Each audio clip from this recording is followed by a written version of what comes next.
This is part one of the Targa Truck episode with my guest, Mark Bovey. In keeping with my favorite line of questions, we start off the episode with the things that got Mark into cars and trucks in this case. Land yachts and restorations at the mere age of 16. It's pretty damn impressive. We then move through to the genesis of Targa Truck, all of the setup and the race itself at Targa Newfoundland. There are few people who can say they've raced the Targa Newfoundland, fewer that can say that they were competitive there, let alone end up in the position Mark and Miles found themselves in. I do hope that you enjoy part one of the Targa Truck episode. I'm your host, Trevor Byrne, and this is the Bucket Seat Podcast.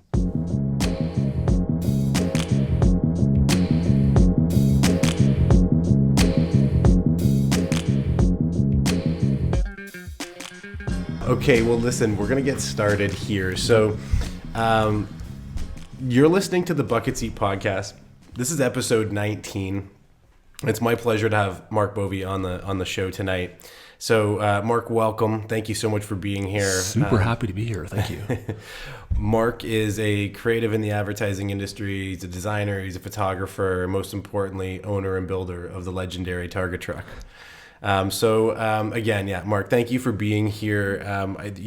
As I always say to everyone who comes, I'm always so interested in people who are passionate about the automotive industry. And for a while, I was kind of worried that maybe that was starting to wane in general. A lot of people starting to kind of move away from being passionate about the automotive industry, and these things that we are so passionate about just start to become appliances. And that's terrifying to me. And so the idea of, self-driving cars, cars as appliances, car sharing, I understand it, but there is definitely a core of us that, keep this spirit alive. And I think that if anything, these kinds of conversations and helping to share these passions with people are what kind of propel us forward as a group of interesting and passionate people when it comes to automotive. So with that said, again, thank you. Pleasure. So quickly, we'll touch on something that's obviously shared in common with us very closely, which is advertising. And so before we get into Targa Truck, you'd mentioned when we were chatting earlier that you had worked on Mini a little bit as well. Yep. And so maybe if you could kind of tell me about Mini, and I know that you'd mentioned as well that at the same time Targa Truck had kind of started to come about. So maybe you can explain a bit of that. And I'm always interested to know kind of the trials and tribulations of shooting cars, and car shooting and car advertising in general can kind of be an interesting topic. Yeah, I really have a little bit by choice, and just with the way life worked out, I've been able to miss working on cars in my advertising career, and that was a little bit by choice because I was, as I was mentioning earlier, I was a little concerned about taking something I love and I'm passionate about, and that thing that makes me, my golf essentially is the easiest way to compare it, and monetizing that and putting it through the marketing machine.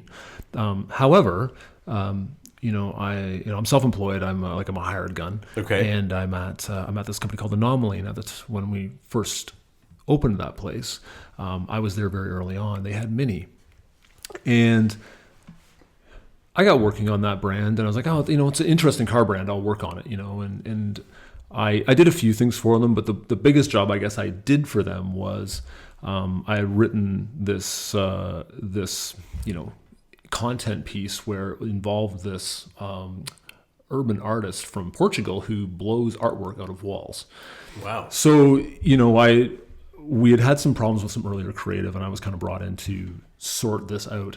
And, Pete, who's the executive creative director there, had seen this artist, and he said, "What do you think about this guy?" And I'm like, "Oh, I love it." So I just wrote the script and sent an email to this guy, and just to see if he would respond, because you never know. And started presenting it inside the office and whatnot. And I didn't know anything. I didn't know how to get there. Didn't know schedules, more or less. When you're dealing with somebody, this guy, his name is Veals, is his street name, and he's ranked in the world of street artists. He's ranked number 6, Banksy being number 1. Wow. So how's this going to go? I don't know, but I'm like, I kind of believe in trying things. The worst thing that's going to happen is somebody's going to say no, and I have to write something else. So I'd rather do this. Anyways, a couple days pass, and I've presented it internally. Everybody loves it, and I came out of that meeting of everybody loving it, and lo and behold, this guy responded, and he's like, yeah, that sounds cool. And it's like, there's only one problem, is that I have to shoot it soon. And at that point, I'm like, oh my goodness. So I went and spoke to Pete and I said, listen, dude, we got to do this if we're going to do it. So I handed it over to the producer and they made a phone call. And a week later, I was in Portugal laying 400 individual charges into a wall and parking at the time, a prototype Mini in front of it, which I had to drive backwards without looking, without hitting the wall that was lit. You were driving I was the stunt driver. It was one of those jobs where wow. we were, the types of jobs I get put onto, as I was explaining to you and now the listeners are hearing, I sometimes go into odd situations that can't be fixed in normal ways. So I just find ways to do them. And this one was pretty straightforward. Like there's cameras involved. They're shooting like 5,000 frames a second and there's a crew and there's this artwork that we have to create and there's this car involved. But I didn't know until I think it was the day before the shoot day. Like we were just going to take the windows out of this car and go for it, and because we just thought it was just a car, and if there's any damage, no big deal. But when we found out it was a prototype, it was the only one. Like it was the only one on that side of the world. Oh my god! And it was going to the European Auto Show, so we couldn't hurt it. And and then all of a sudden I had committed long before knowing that to just doing the driving part of it, because I had some experience driving cars, because at that point the truck was kind of taking this different path into road racing. And anyway, to cut it all short, we blew everything up and the car survived and the spot turned out well and it went online and it was doing great until the timing of that piece happened to be, it was out there getting promoted during the Boston Marathon bombing. So oh, wow. All the media got pulled. Of course. Everything got shut down. So that was the end of what that. What was the name of the project? If you go look for, I don't even know what it's called anymore, but if you go look for Mini Paceman, like Urban Explosion was the name of it. It was called Urban Explosion or something like that. It had given what happened in history now, had we have known. But yeah, I mean that's you can't plan that stuff. So but if you go look this up, it's a really cool little. It's like a minute long, and it's like one of those fun little pieces you get to do. Awesome. But really, it was just kind of happening simultaneous with me. At that time, I was just a new dad. I had at that point, I would have had a 8-month-old son, and we were just starting to figure out starting to race the truck. It was kind of, I don't even know if it was, I'm not even sure at this moment as I sit here, memory is foggy then, whether it was even the Targa Truck yet. I don't believe it was, but that day was coming soon at that point. And yeah, that's basically how that went down. But really, that was my instance with cars. I have a couple things, I have some different stuff I'm working on now, but that's kind of all top secret. So, I mean, I think that's probably a good kind of segue in. So when you'd said that, staying away from advertising vehicles was just something to keep you, it's, business and pleasure aside. Yeah. And so with that, what was it that got you into cars in the first place? Was it at a young age? Was it at an older age? Like, what was it that really spurred that for you? It was kind of like breathing, to my understanding. Like the earliest pictures of me, I have Hot Wheels, and my dad was a car guy. Okay. But my dad wasn't a car guy in the traditional sense. Like my dad was a guy that he loved cars. He loved big American GM cars. Like I grew up in 72 Pontiacs, 68 Cadillacs, 67 Buick, or 76 Buicks, excuse me, monstrous cars, and a lot of pickup trucks. Right, the land yachts. Yeah, land yachts, and like more like aircraft carriers on wheels. And had a lot of Hot Wheels. My dad and I always drew cars at the coffee table. We always went to the car shows. In London, Ontario, there was the Autorama or whatever it was a kid, and you go over there and see somebody decided to make Pac-Man into a street rod kind of thing. That kind of stuff was really big in the 70s and 80s, and that was really it. And I raced soapboxes and oh cool. So but I only did it my town. I grew up in Mitchell, Ontario, when they had the Corn Fest, right? So when they have a swimming pool hill, and once a year they would race soapboxes down the swimming pool hill. So I would spend my entire summer, repainting or rebuilding or doing whatever, and then go race down the hill. And really that's all there was. Like there wasn't, I would very rarely went to any sort of races, just car shows and magazines, and I read cartoons like a fiend. And really that was kind of, I think, the guide on my thoughts on what car life was and probably because of cartoons, why my sense of humor isn't any good. But anyway. So, okay, then what was your first car? I guess, first car that you owned. I mean, we all had kind of cars that, might have been within the family, but what was the first one that you owned and was your daily driver? My first car I owned that was my daily driver was the truck. No kidding. Yeah, my dad bought that for me the year that I was too old to soapbox race. So last year I could soapbox race I was 13. And the weekend when I was 14 that I was supposed to be soapbox derby racing, about a week before that, this horrible pile of junk of this green GMC landed in the driveway. And my buddies and I were like, what's your dad up to with that? And he'd owned we'd had them before, like these $100 trucks. They were so that wasn't uncommon. No, it wasn't uncommon. This one was particularly unpleasant. And are we talking like massive rust damage or just medium green, which then was not cool. Now it's cool. Yeah, it's a really cool color now. Yeah. But back then it was not a cool color. It was, it was rusty. It was a beat up farm truck. It was just a beat up farm truck. That's all it was. And it showed up in the driveway. And on top of that, like of those trucks, that was like the really early phases of trucks getting built. Like we're talking like the mini trucks and your like 56 Fords with wooden sides were big, but the modern idea of trucks hadn't hit yet. And so this thing shows up. And my friends and I are like, what's your dad doing with that? I'm like, I don't know. So we're out for breakfast on the morning that I should be soapbox derby racing. And we were going to go that day, but I wasn't running because I was too old. And we're having breakfast at Merle's, this restaurant. And he just said to me, hey, that truck in the driveway is for you, so we can build it together for when you're 16. And inside my head, I was like, a truck? And this is you're 13 at this time? I was just 14. Wow. I was just 14 at that point. Wow. Yeah, very cool. And, the first thought that kind of ran through my head was I was kind of like wanting a car, but there was the truck. And I was like, all right. So, the following week I had it torn apart in the driveway. And the idea being, of course, that we would have it done for when I was like 16. But when I was 16, I was kind of like in the middle of a full-fledged restoration. And then we didn't actually finish it until I was out of college. It was 8 years to get it done originally, which was just basically bone stock, bullet straight, black paint, which I sprayed and color sanded. But it was just a stock GMC truck, stock suspension, stock everything, with a 307 and a power glide. That's it. That's so cool. Well, I mean, and that kind of eliminates a bunch of my other questions in terms of worst car and truck and favorite car or truck. I mean, I imagine, are they all one and the same? Yeah, I know I don't have any. Like I mean, the only other vehicle I just bought in the fall. I just bought a 79 Celica GT from the original owner in the fall. No kidding. That's my second car. I've never owned. I bought cool. I did buy an 86 Caprice out of a field.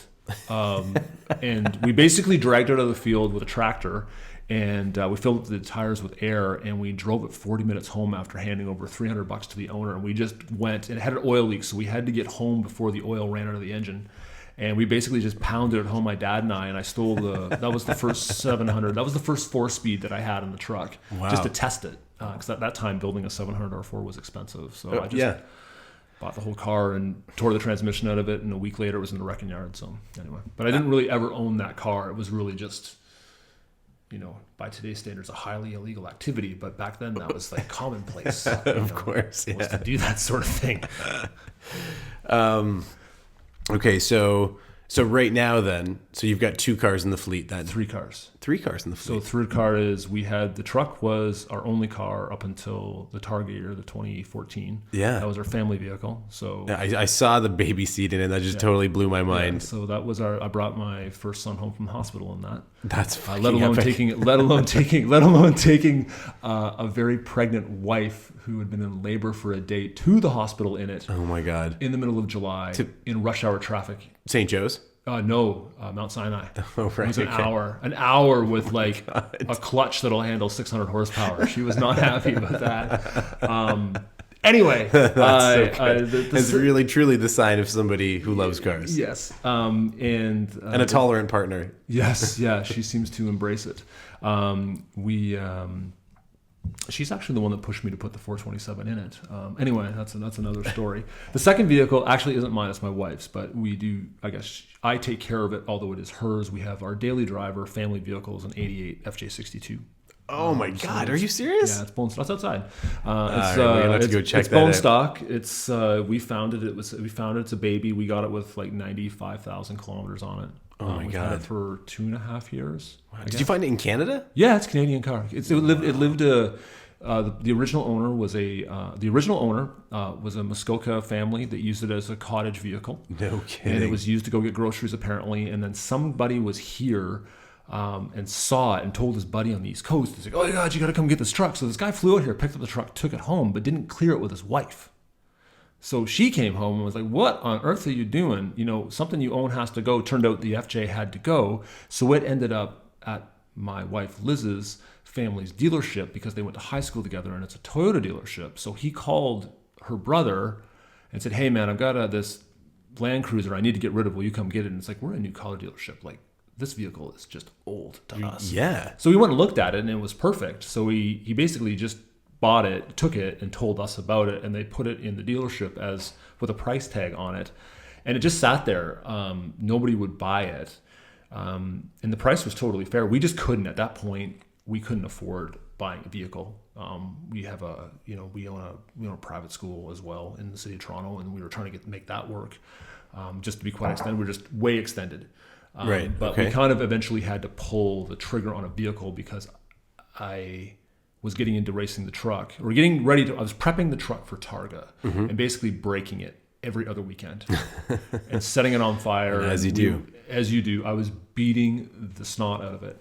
And I was just spending so much time fixing, breaking, repeating that we had to commit on a second vehicle because I was renting so many cars. Like, this car was going to be free. Oh, yeah. So sight unseen, flew out there because I hadn't really seen it. We flew out there, looked at it, went, this is great, hung out for 2 days and drove it home. And so that's our second car. And then the third vehicle, I had been kind of looking for like a 70s or 80s K5, like something like a fun vehicle, because I need something fun to replace the truck. Of course. The truck can be street driven, but it's a little epic. We're gonna get to that. Yeah, I still take it to Home Depot. It still gets used. I take loads of dirt to do projects in it still, but it is it's a commitment to drive on the street. Let's put it that way. And I wanted something else, so I was looking at trying to find a K5, but I couldn't find something that was in good enough shape for the money. And I really have a thing for small cars because I didn't grow up with them. And then my Facebook friends, we have a little private chat, and we're always like, car talking, and this guy went to high school with Kirk, just happened to throw up this ad for this 80 or 79 Celica. And when I took a look at the ad, I realized it was being advertised in High Park. I'm like, well, it's so close. Why don't I go look at it for fun, right? Yeah, why not? And it never occurred to me that I would buy it. And then I showed my wife, and she's like, that's super cool. We need another car. And it's the only time that a small car is ever going to work in our life is like right in this second, because we only have the two twins. We have the twin babies, and we have the 4.5-year-old, and we kind of need this vehicle to fit one adult and 1 or 2 children. That's all we need to do. Okay. So I called this guy, and he's not in High Park. He lied about the location of the car. It's 3-minute walk from the house.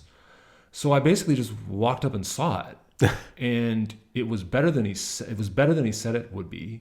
And the price was super fair. So I went back the next day with, bank machine cash and just handed over the money, and he drove me home and parked in my garage for me, and we chatted and parted ways. And that's awesome. I somehow own a Celica. Was it like a case of he was looking for the right owner, right buyer? No, he wasn't. He necessarily didn't care. He had bought the car new in Scarborough, and he was the original owner. He's the original owner. It's original. It's all original paint. Oh my God! It has a dealer installed two-tone on it. Wow! It's factory down to everything except for the muffler. Everything is original on the car, and which it has some patina. Like, it's not a perfect car, but it had never been winter driven. I'm into that. On top of all of that, it's a 5-speed.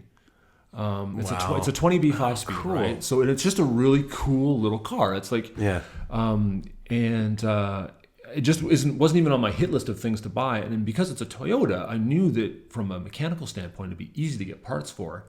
I didn't think about cosmetic parts though, because it's a really rare bird. So yeah, I just kind of on a whim bought it. Because I needed something, and I couldn't. I was actually looking for a Vega, but I couldn't find one that had a 350 stuffed in it or was a rust bucket. So. And this car is like, it's everything that I am about cars. It's just cool. It's a little bit weird. It's really super reliable, and it's an absolute hoot to drive. I love that. I mean, it's so, your stable of vehicles is maybe one of the most unique that I've ever come across. So that's pretty that's pretty badass. Yeah.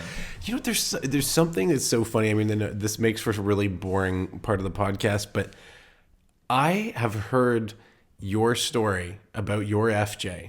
Really? Before we've ever had this conversation. Oh, weird. I mean, word for word.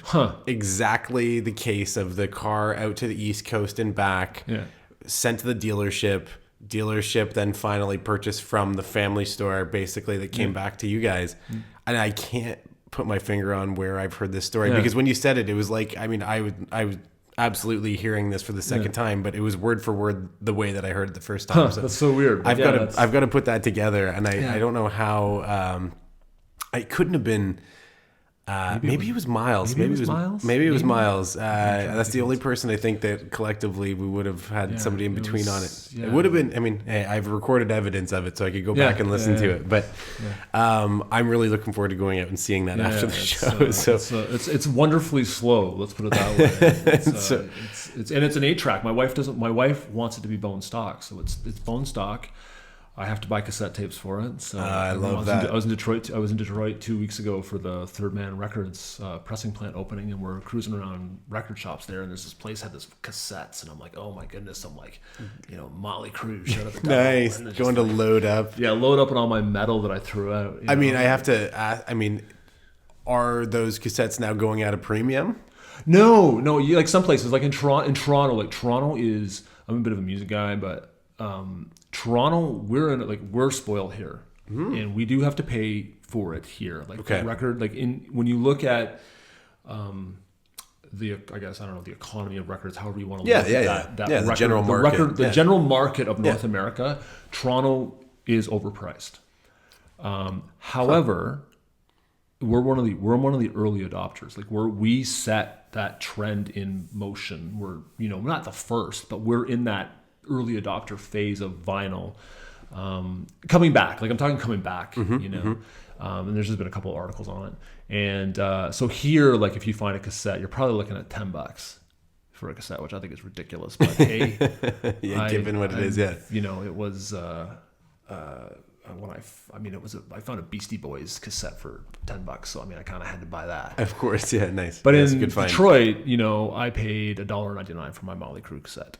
Because I mean, in a lot of cases, people are looking at that as essentially like it's almost garbage. So. It is, but it is coming back. Like the cassette, like when you go to like the Horseshoe right now, the opening bands, the young bands will have a cassette. Now they're not totally crazy about it. Like they kind of own up to it, the weirdness. So there is a digital download with it. Of course, yeah. But that's what they grew up with, right? So I can get that. And I'm the same way. I hated cassettes when they were new because I was around for that. I've kind of readopted it just because my wife wants this Land Cruiser to be a cassette. Like she wants it to be original. That's so cool. Like, I mean, and to go to even though you obviously want music to a certain extent from the era. Yeah. How cool is it to have somewhat modern music still being played by cassette? Yeah. On that. Yeah. No, and honestly, it's. I slide in, you pick your awful hairband or what, because that's kind of the generation I have, right? Of the era of music from that era. And I'm like cruising around Mississauga, like getting parts or doing whatever I'm doing with cassette blaring on a sunny day. It's awesome. Sheer heaven because it's just, I don't care about, I clearly don't care about traffic. I drive a slow car in this case. Yeah. I just bobble around in this 4x4 and just listen to 80s metal. What color is it? It's like that pewtery dark gray color. Oh man! Right now I've got a set of the winter wheels are a set of FJ40 hubcap like steely kind of thing for the winter look, and then the summer look is the proper, full up showroom stock thing. So cool! Oh man, I'd love it for people listening to be able to see that, but they can picture it because, I'm going to go out after this and we'll check it out. I'm looking forward to that. Oh man, you totally surprised me with that. I was not expecting you to say that that's what your other car is at this point, either of your other cars. So. If it helps you, the other car I built with my dad is like a 79 Cadillac Coupe de Ville with a 547 cubic inch Cadillac motor. No kidding. Oh my It's like god. a full roller, big block Chevy offset ground, big block Chevy rods, forged pistons, roller everything. Oh my god. Absolute tire fryer. Is that car still in the family? Oh yeah, yeah. I took it to grade 8. I drove it to my not grade 8. I drove it to my high school graduation. And yeah, it's been around forever. It's been around since I was like 13. Yeah, it's like, and it's like full on pimp, like aquamarine blue inside and out with the, that half. I don't know what they call it. They call it the Landau. We call it the Chrome Dome because it's like the Landau on the back part of the roof. You know? Yeah. But yeah, it's like, it's got a set of center lines on it right now. It's, oh man, I love it. such an awesome car. Okay, so anyway, we are going to move into what I think, you're most well known for. It's a bit of an internet sensation. You've made it into some of the most popular magazines that I kind of grew up idolizing and looking at on a regular basis. And when I found out that you were the man behind it all here, and you were in Toronto, and I had heard through the grapevine that you were relatively close to where I was. Long before episode 1 ever happened, you were like, top 5 on my hit list of people I wanted to be able to talk to because cool. Well, thank you. I found it fascinating, not only that you were, both a builder and, an entrepreneur in the sense that you're running your own race team, essentially. Yeah, it kind of turned out to be that way. Campaigning for it, and then also being able to run the car in it. In 2014, when I was watching kind of what was happening, it totally blew my mind. And I just had happened to have known Miles Mark from working at Taxi together, and both, actually rewind even probably 8 years before that, he taught me at a HADA school event. It was my first ever experience, like learning thresholds of cars as I was in the fledgling state of my EG Civic build that I had done way back in the day. And so Targa Truck to me was, interesting just based on the principle of the build of the truck. I didn't know that you'd had it for so long, which is even more interesting. But then the fact that you went and became the first ever pickup to run in Targa Newfoundland was just kind of, that was the, the icing on the cake for me to be able to go, okay, well, this is more than just, a cool build on a cool truck, is that, the functionality out of it and putting it through its paces in such a, a pretty rigorous, race. Yeah. Was interesting. So for those listening, so it's I was about to say 100.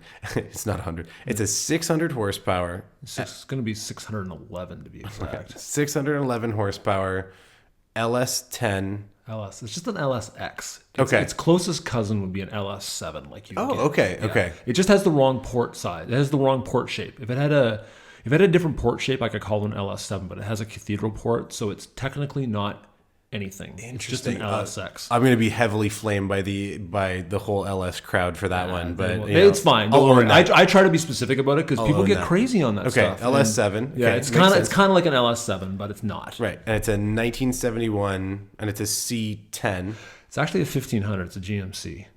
But it's a GMC C10. Like we kind of call them C10s because of the internet. Because of the internet, I can't. If I call it a 1500, if I hashtag it a 1500, nobody will see it. But if I hashtag it a C10, interesting. You get caught. You get caught. The internet kind of screws you a little bit right now because you have to play ball by the rules. Right, and a 1500 hashtag would be totally innocuous based on what's out there. Exactly. Even the terms, even GMC, like it gets you kind of, and in the kind of air quoting here, the internet, with air quotes there for everyone.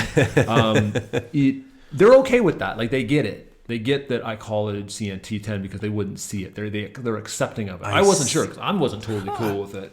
But I kind of had to play by the rules that were set there. Of course. And just for sheer visibility's sake. Well, yeah. You gotta, it has so many things working against it. It's a GMC, it's not a Chevy, it's a long box, not a short box. It just kind of has a lot of stuff that isn't popular. Right. Which I just overcompensate with some speed. Of course. And even it out. What I probably won't get wrong is that it does have a T56. It does. It's got a real cool one coming. Yeah. Yeah. It's gone on to my second one. Super. Explain more of that later. And so also, if I'm not mistaken, and this does tend to get a bit I'm not going to say creepy because for me, it's just doing my research. Yeah. But you'd said it earlier already. It was a daily driver for you, and you actually had a baby seat. I saw a photo of it with your rear-facing baby seat. Yeah. And you'd even made mention of the fact that you had to actually relocate or do some trick work on the actual shifter. I had to make the shifter to go around the baby seat. I couldn't get it into. I don't know how many I couldn't people. get it into. I couldn't get it into the like basically the bottom of the H pattern wouldn't happen. Right. I could do the top, but sixth gear, I just left enough room to slide my hand out between the baby seats. So crazy. Anyway. I don't know how many other people in the world have ever done that specific mod. I mean, I don't see why not. Like I think how we got here was I own this truck. Like I've had it for so long, and it's worth nothing because it's the long box GMC, right? And I kind of have a connection with it. And, yeah, of course. When I met my girlfriend and now wife, she nicknamed it originally. Like it kind of became this character. Like I wasn't that person. Can I ask the nickname? Yes, of course. She asked me when we really early on dating if my truck had a name, and I said no. So on the spot, she named at the time it Trucky. Okay.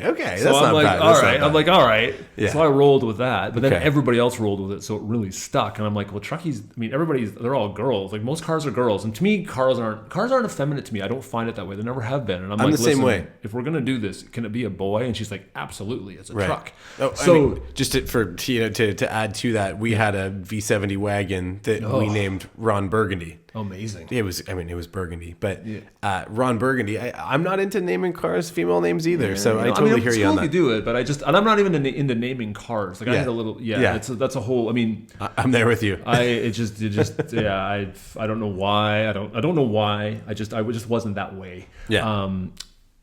Anyway, she had nicknamed it, and where I was going with that is I guess the trouble that I had faced with this thing was I had had it for so long, and it had become it became more than just a truck in my life. It kind of became this character of sorts, and the challenge became how to make it fit. Mm-hmm. So we had done a bunch of stuff with it. Like when I first put basically when we first put the 427 and the 6-speed in it, that was to make it handle its long hauls. Like we would drive it to the East Coast, and my wife and I had always wanted to drive to the West Coast and down the West Coast and back. So I decided to do that. It needed to be upgraded, the drivetrain. So that's when I put the first version of the LS in it and everything. And basically when we had done that, the day it was finished was July 1st and of 2010. And they started it at 2:00 in the afternoon. They taught me how to drive it at 4:00. The shop that had done it for me at that point, because I'd never driven a stick at that point in my life. And at 6:00, I took it home. And at 8:00, we had finished packing it, and we took off for BC that night. Oh my God! I did the first 500-kilometer oil change in Thunder Bay the next day in the morning in a gravel parking lot. Wow! And we just kept going. But anyways, I need a drink. Excuse me. Mm-hmm.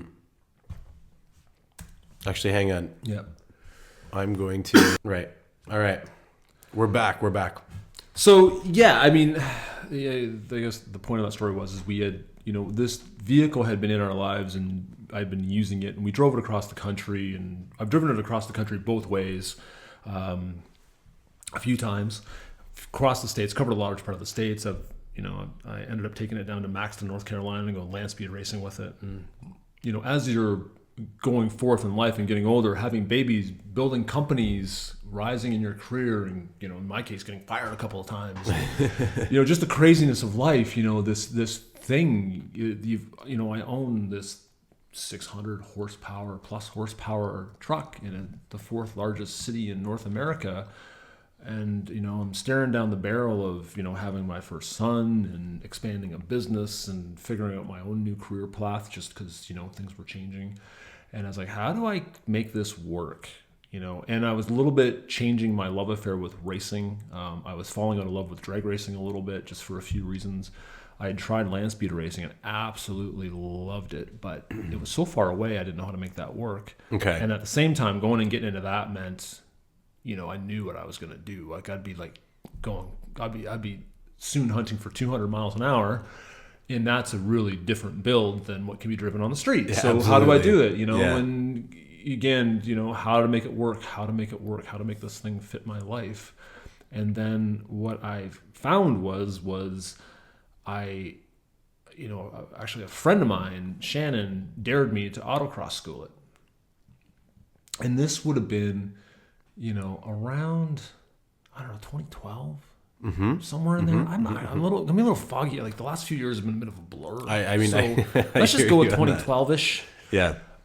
So I did that, and we did it with a local group called the SPDA, and they just turned out to be they're just such a great group, awesome group of guys and girls, and they were a little bit unsure of this guy showing up with a truck. So I just said, hey, like, you know what, I'll pay and I'll come do day one, and if you don't like it, I'll watch on day two.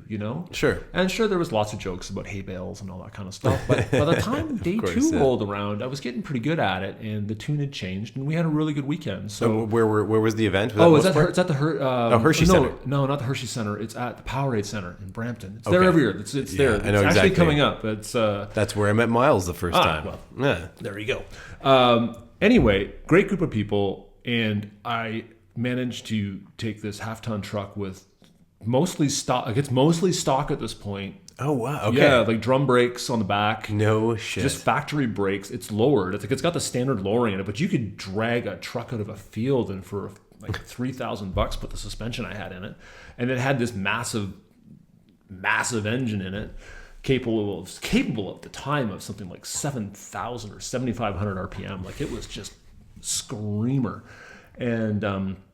And this T56, as you mentioned, and we just banged it through the gears with a 24-to-1 manual steering, and just like my hands were basically a blur during that weekend. Right. And then we did that, and it was really fun. So I did some brake upgrades to make it a little safer, and I went to the DDT school with awesome. And that was just a couple months later with the SPDA. And again, that went really well. And it just, everybody was, even I was surprised. It just worked well, and I was having fun, and it just kind of went from there. And that was at the old DDT track. Old DDT. Yeah. Okay. Old DDT. So if we figured out what year they changed the old DDT to the new DDT, that would put us at a proper time and space. But I can't remember that now. It's around 20. Probably that's 20. Maybe 2013. Mm-hmm. I think so too. Maybe 2013. Yeah, I think so too. Yeah. Right. For those listening, that's out at Mosport or. God forbid us all saying Canadian Tire Motorsport Park. I know. I still can't get there. Yeah. And then really the Targa thing happened much the same way that autocrossing it did. My friend Jared just happened to post this thing from Targa Newfoundland that a truck had never entered. And all I did was respond with a photo of the truck autocrossing. I just said, I could scratch that itch. And then they just hounded me to enter it. And at the time we couldn't, because I was... Sorry, when you say they, who? The Targa folks. No basically kidding. On a weekly basis, like, you got to enter this thing. And it's like, I get these random emails and random messages from Darren, who's the guy that's the registrar out there. And I really wanted to do it. Don't get me wrong. I wanted to do it. But it just... I had a 1-year-old, 2-year-old, 1-year-old. Was he 1 at the time? He was just 1.5. He would have been about 1.5 when all that was happening. Mm-hmm. And... we were building this new. As I mentioned, my wife. My wife owns a school. We own a school, and we're renovating this 6,500 square foot mansion in Kensington Market, and we're in the middle of gutting this place. And this Targa thing pops up, and the school's got to open, and we've basically just life was insane. When it rains, it pours. It rained, it poured, and it poured, and I didn't do it, and I didn't do it because I couldn't, we were assuming so much risk at this point in my life. I just like racing just makes no sense. Anyways, the deal was that, we had to open the doors in the school on January 6th of 2014. And that day came, and the doors opened, and all of our families showed up, which was in the range of about 70, 75 plus kids. I don't remember the exact number. Up from our old location of around 40. So we basically doubled our school going to that new location. So we had a whole bunch of new people. And that day came and went, and the doors opened, everybody showed up, everybody left, everybody was happy. Just worked. And it just worked. And believe me, that was not an easy road. Well, good for you guys. Day. Yeah. And that night, my wife was like, I think you have to do it. I think you should do this. And I'm like, I wasn't convinced. And I was just, that night I went up and I put my son Wyatt to bed, and he was laying there, and I was just like, you have that weird moment as a dad where it's like, you kind of want to be that guy that I don't want to I don't want to tell them the shoulda, coulda, woulda story. Like I don't think that's the right way to be a parent. But at the same time, this seemed a little extreme, to be quite honest with you. So, but what a great story. But to I be kind able of to tell. thought about it, and I'm like, oh man, this is the chance. Like this is my chance. This is my opportunity to do this, and it was going to be the first truck. I had confirmed it with them that I could say it was the first truck, and I had worked that out. At that point, I said, listen, if I'm going to do this, I want to be able to say that I'm the first truck, and I want you guys to be cool with that, you know. And they were, and they allowed me to say that. And that was just that was the only condition on it. Like I had to do everything else up. And then I was like, you know what, I got to figure out how to make this thing. So then it became like, then my other part of my brain kicked in. It's like, oh, how am I going to do this? So then I kind of made it that pet brand, which became the Targa Truck. Mm-hmm. And then it just went nuts. Like that's and clearly kind of your background and your professional experience. Yeah. Came through. I mean, to me, the campaign and I say campaign not in the sense of, you know, an advertising or a marketing approach, but more so from a racing perspective, you know, campaigning a car like that or a vehicle like that takes a lot of support. And I know that, I mean, you put up the Indiegogo. Yeah, I did a Kickstarter. I did a Kickstarter. Oh, Kickstarter? The Kickstarter was a weird one. The Kickstarter actually had benefits that outreached the money I made. To be quite honest, the Kickstarter I made. I mean, the Kickstarter in the end, made a little over $11,000. I was gonna say, I thought it was 10K or something. Yeah, it was about 11,000. Like I ended up getting about 10K out of the deal, but I worked. That's the hardest I've ever worked to make $10,000 in my life. It's unbelievable how much work that is to do, and I needed it. Like I needed it. That money showed up exactly when I ran out of money. Basically, the way it all timed out, like I had kind of planned out when I thought I would run out of money, how much money I needed to make with the Kickstarter, and if I landed any other clients, but any other sponsors or partners, how might that work to help me get me through? Basically, what it was the giant gamble on all of it. Because if you run out of money going to do something like that, like it's over. Like it's just everything stops. Like it's like it just stops. Yeah. And I mean, dare I ask? Are you at liberty to say what to prep for Targa Newfoundland and enter the race and get home? What would you say if you can? I think my rough estimate for the time I was done with vehicle prep, all my race entries, getting the truck out there, everything, probably and this isn't, when I say this number, you can do it for much less. Like if people are listening to me on this, I want you to understand that I did it the hardest way possible. Okay. And that was partially by choice and partially by the vehicle I chose. But probably, and I know for exactly that by the time I was all said and done with vehicle prep, because I was starting with a weird vehicle, all my entry fees, like we're talking hotels, everything, I was in about $43,000. Wow. Yeah. Yeah. Not an insignificant amount of money. Yeah. But at the same time, like you said, I mean, a fairly unorthodox entry. Yep. A first of its kind. Yeah. And I mean, I would imagine there was a certain amount of prep that had to have been done just for that race. Oh yeah, there was. And even myself, like, learning to drive, I had to learn to drive. So I took the OTA school, which was great. That's how I met Miles, was at OTA. Sorry, OTA is? Ontario Time Attack. Okay. They run a really good 2 right. weekends. They run an amazing weekend school at DDT, and they go out and basically you send in your experience level, and they find you other drivers to teach you based on your experience level, and they put you through track training and whatnot. It's a 2-day thing. There's a little bit of classroom, a little bit of autocross, like performance driving and the track stuff, and they are hard on you. Like really hard on you. And that's great. My first trainer was Martin. I can't think of Martin's last name, but it's Miles' partner on the race car on the Lotus. Okay. And then something happened on day 2 where they switched up and I got Miles, and that is basically how I met Miles. But that was I'm fortunate that I had some people who knew me from the SPDA crowd that kind of gave the OTA gang the heads up that I was okay to go, because there was skeptics in the crowd, obviously. I would imagine so. But the skeptics went away because that was the weekend. That was the weekend where I chased down a 458 Ferrari twice.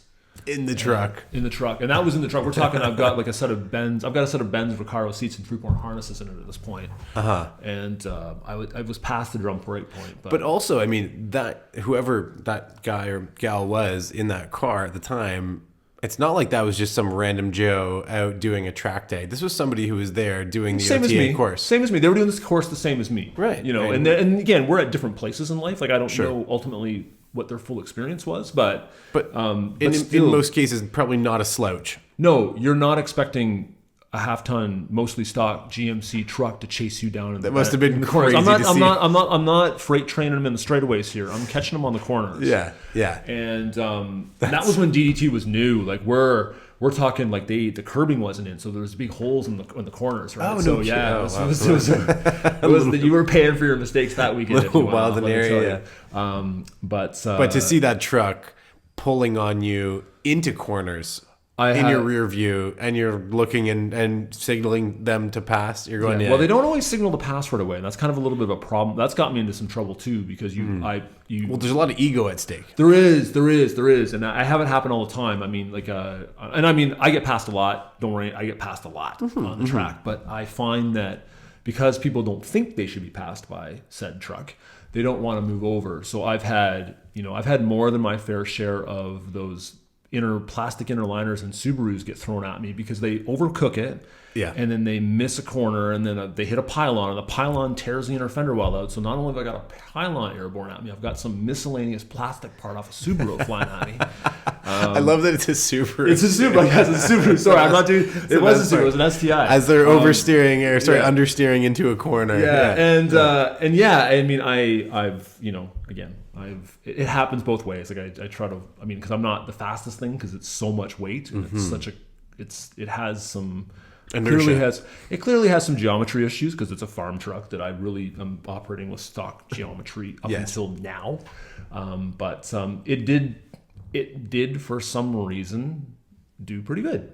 So anyways, all of that led to us going into the Targa. Okay. Essentially.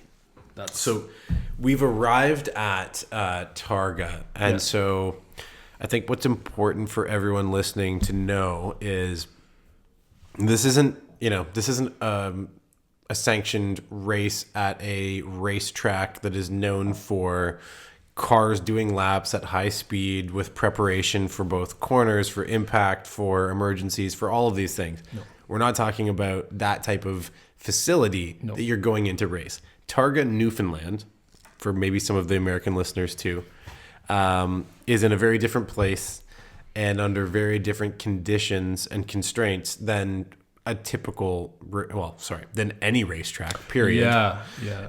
And there are some very important both rules, stipulations, and restrictions when it comes to a race like Targa Newfoundland. So before you go into kind of what it took and what happened with the truck during the race in 2014, maybe if you can just help us to understand the basics of what Targa Newfoundland is, how that race is, how it's composed, and what it takes to get a car into that, or a vehicle into that.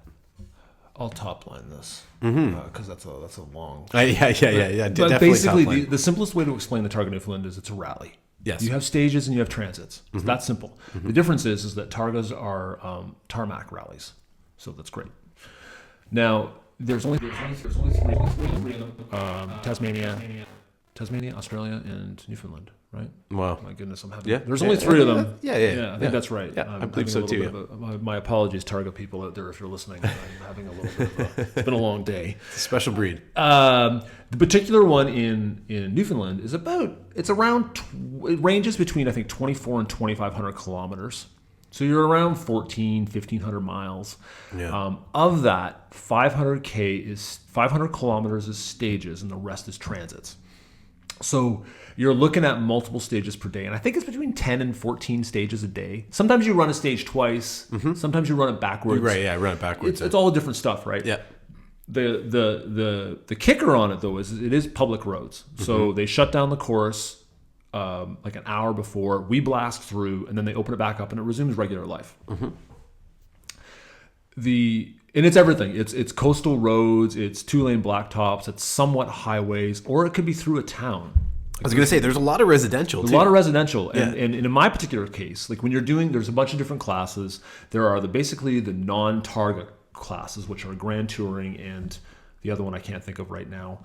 And then there are the Targa classes, which is Targa Classic, Targa Modern with computer and without, I believe. And then there's the full open Targa class. So those are the crazy cars. All the cars classes have different times they have to hit. Okay.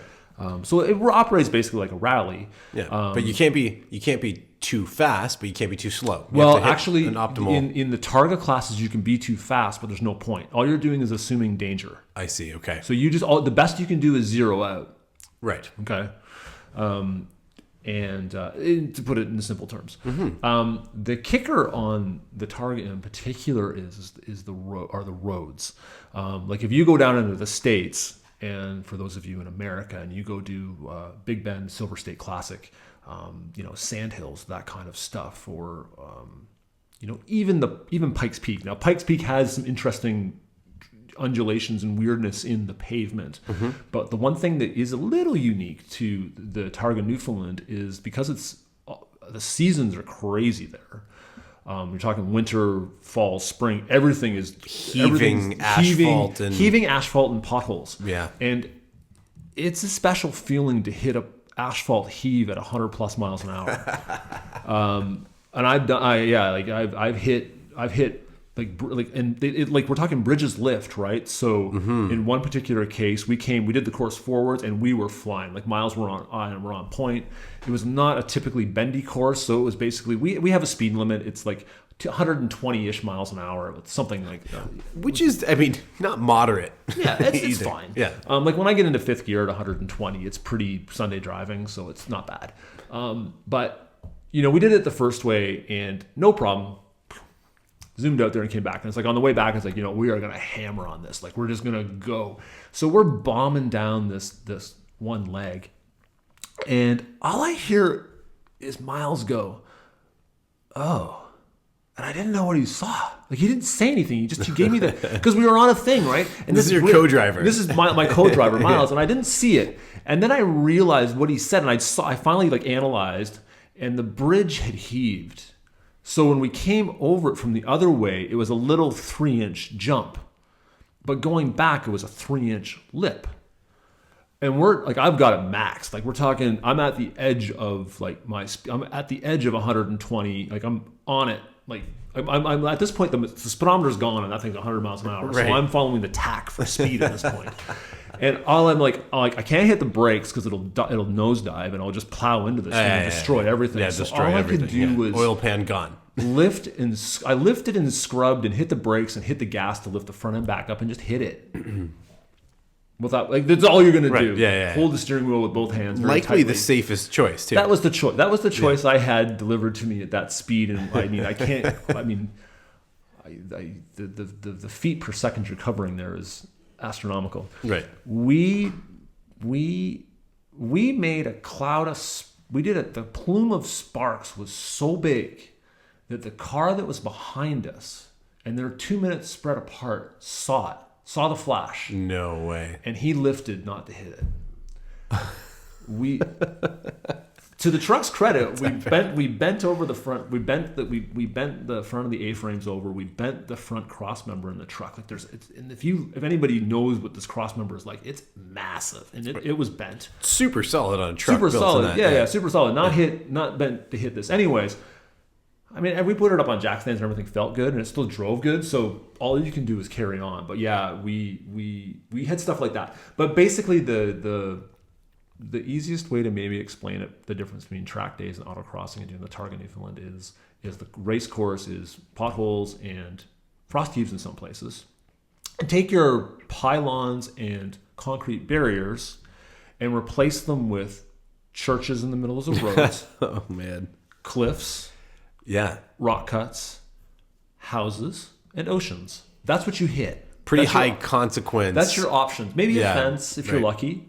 Right. Culverts have taken people out. I don't know if it was maybe 2 years before you guys. Yeah. Maybe more before that. I can't remember. Jim Kenzie. Yeah. Oh, Jim Kenzie. Yeah, he told me that story. And I saw the video footage of that, and overcooking into a corner and just plows right into and under basically a home on stilts. Yeah. Oh, there was that. And Jim Kenzie, he endoed a Mini into the trees. So far, they didn't even know he'd gone off the road. Oh my gosh.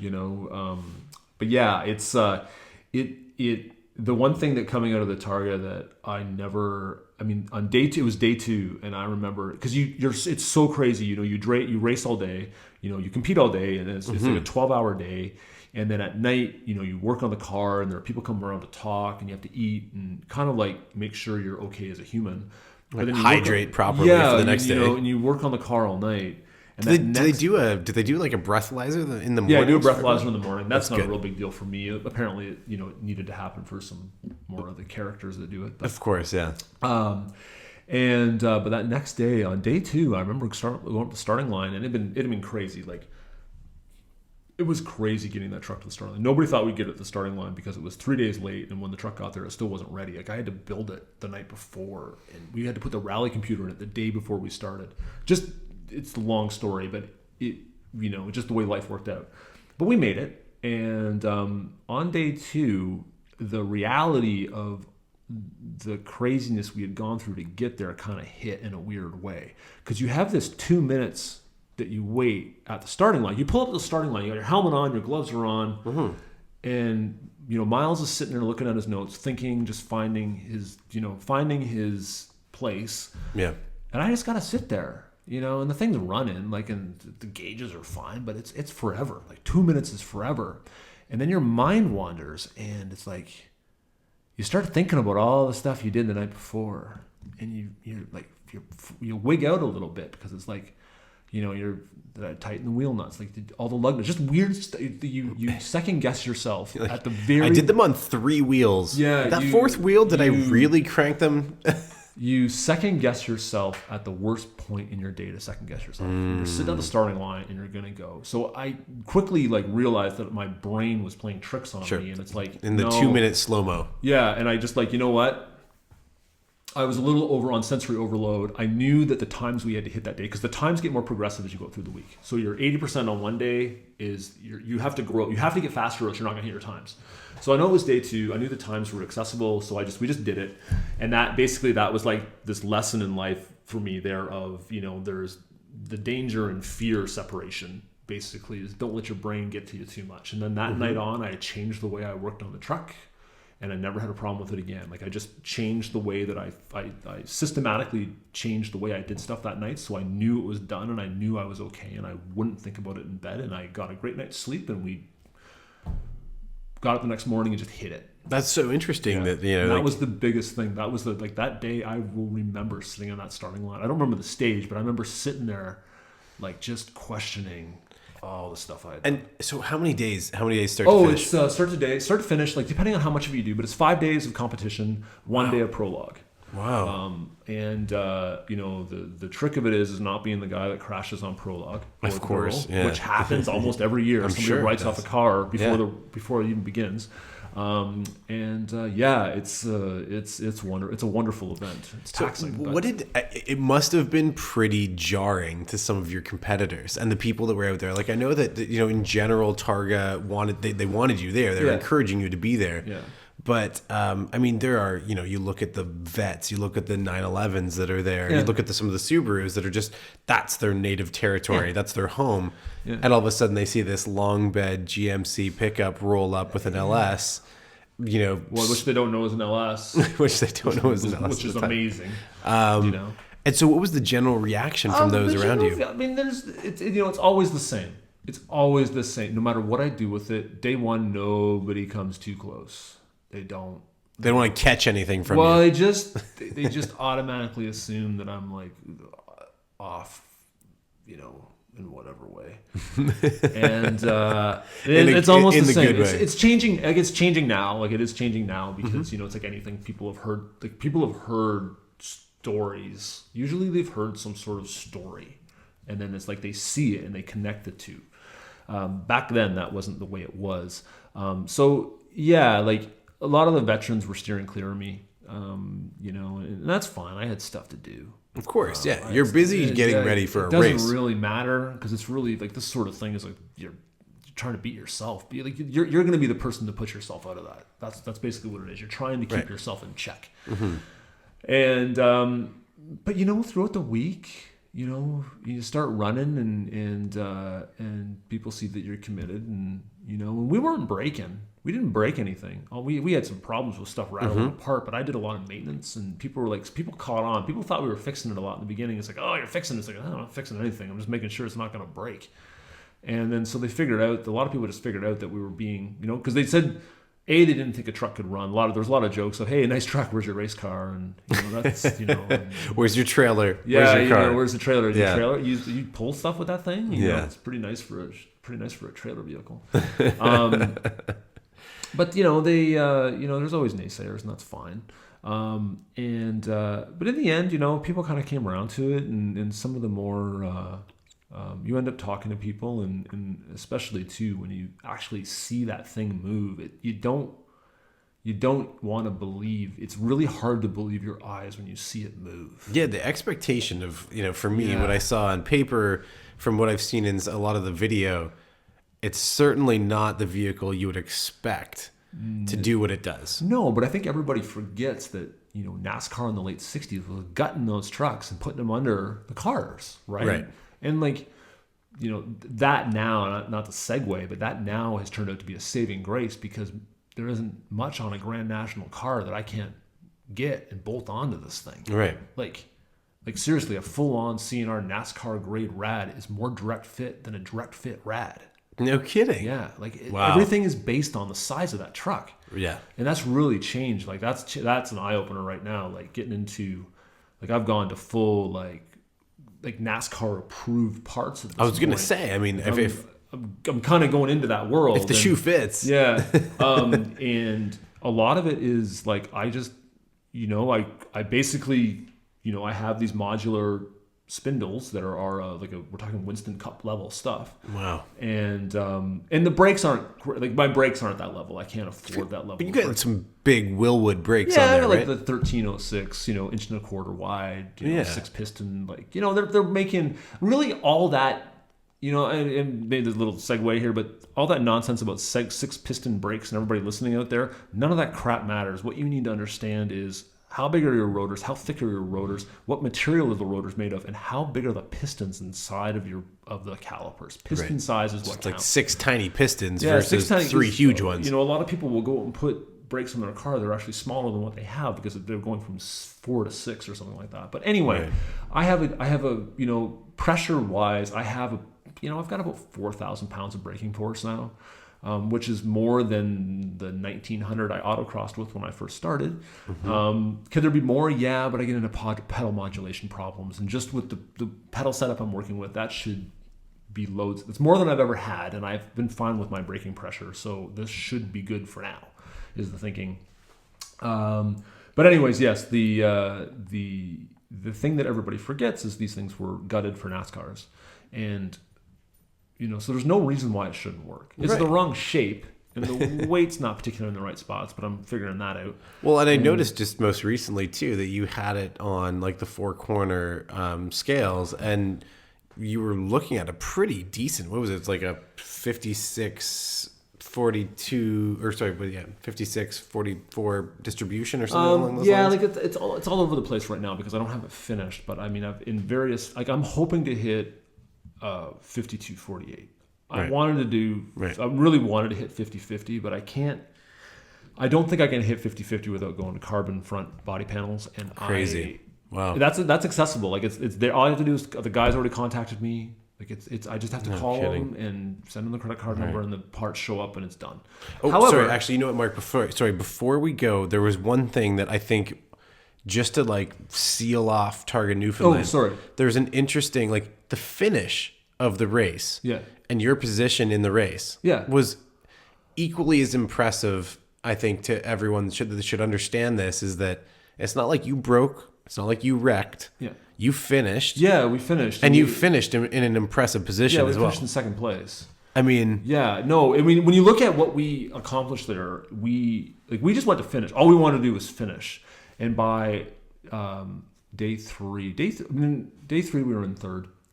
And we were looking at the times. We were looking at the times on it, and we didn't have to make up much time, and we were getting much faster. And I'm like, all I got to do is catch the car in front of us. And who were you behind? You were behind a vet? We were behind a Porsche. Okay, behind a Porsche. Behind a Porsche, yeah. And So all I gotta do is catch the Porsche. So we just kept catching the Porsche, and that put us in the second place. And we couldn't do first. Like first was impossible. The guy that won first is this guy named Jack. He's a veteran, and he runs like Carrera Panamera. Like he's like, okay, this is the guy. Like, he rolled that car and continued. Like, okay, crazy in a different year, but yeah. You know, he's a super good guy, and we had no hope of catching him. Like the only way to catch him was for him to make a mistake. We weren't smart enough at Targa to do better. Like we did the best we could, and with the penalties that we accrued, we couldn't beat him. What do you get penalties for? If you gain penalties for if you miss your time, okay. If you jump the start line, if you're late, if they deem you late showing up for a stage, which I don't think we did, but we might have. And we had one big penalty that happened that I had to dispute one penalty, and I think I got it rescinded because I was like, no, we were there, and like something. I think there was that, but anyways, we couldn't catch Jack. It was impossible. The best we could possibly do was second place. The other thing that was good for us is we plated, and plating is what happens when they set a target time, and if you hit the target time, you have to hit the target time on every stage to get the plate. And we played it in our first year. And there were people there that year that had been running it since the Targa had started, and they just plated like in their 13th year. Wow. So, we were happy with that result, and yeah. I mean, we were just happy to finish, and I was happy that the thing was running. Of course, yeah. The car didn't break. You didn't jam it into a tree or into a cottage somewhere. I didn't have to swim out of it. Yeah. There's lots of bonuses here. So it was a 911, like an RS that was in front of you. It was a 911. It was a Targa. It was an older Targa model. Okay. And what was behind you? Vet. It was a vet. Okay, yeah, sorry. So I got basically those, it was Mustang, and I was in a class with a Mustang, a Porsche. What was your class again? Targa Classic. You're in Targa Classic. Yeah, Targa Classic. Cool. And yeah, so yeah, it was. I mean, all round, it was an amazing experience. Will you? So that was 2014. Yeah. You haven't run it since? No. To go back and do it, I need to make some changes because I can't. I couldn't go as fast as I could because of some suspension issues. Right. Do you think you'll go back and run Targa Newfoundland? Oh yeah, I'd like to. I just have to. I want to go back and be able to go, because now with like the things I'm doing to the truck right now. I'm in the open class. Like I'm in the open. No matter where I go in the world, it's an open class vehicle. Okay, so you're not hitting that classic stage again. I'm not in a classic stage. Yeah. The classic stage requires me to keep certain things that have been deemed unsafe for for the kind of speed and situations I get into, and ultimately for me to make that vehicle do what I want it to do, I need to have a blank slate. And so I just decided. Yeah, open class is where to go. I don't care how I place. Like I don't do this. Like, I don't do this to win the coffee mug at the end of Saturday afternoon. Like, I don't really care about that stuff. I go for the experience, and I love the people, and more importantly, I just like the noise and that. Believe me, it's a visceral experience. Yeah. And that's what I need out of it. So, and then for me, there's a bit of a curiosity in building this thing to do these things right now. So yeah, it's going to be like in a lot of the classes that honestly that I'm aiming for, like the open classes, like it's truly open for the most part outside of safety stuff, which I have all that anyway. And, after that, any of the classes where I would run it, there's no class for that thing anyway, so I always get put somewhere strange against vehicles because there's no specification for a long box GMC truck, right? So it'll never be competitive, and I knew that going in, and I know that now. And if for some reason I need to become competitive, then I'll build something competitive, and it will be an absolute monster. But this is going to be a curiosity point build for me, and something I can just go do with it because I've had it for so long. Like it's worth nothing, so I might as well do this with it basically, and it's fun. And what I've seen from your your Facebook, so Targa Truck's Facebook page, and both from the Instagram page, it's not like you're sitting and just letting this truck age beautifully on its own in its state when you came out of Targa Newfoundland. No. You have continually been building this truck. I mean, it's relentless. All the photos that I see have constantly. Yeah, it's been in a planning. What I'm doing now to it, I had done this. Okay, so that concludes part 1 of the Targa Truck episode with Mark Bovey. In part 2, we get really deep into what the plans are for the truck. There's lots to talk about there, and we even go backwards in time a bit and talk a bit about what went into the truck initially. So stay tuned for part 2 of the Targa Truck episode with Mark Bovey. Thanks for listening.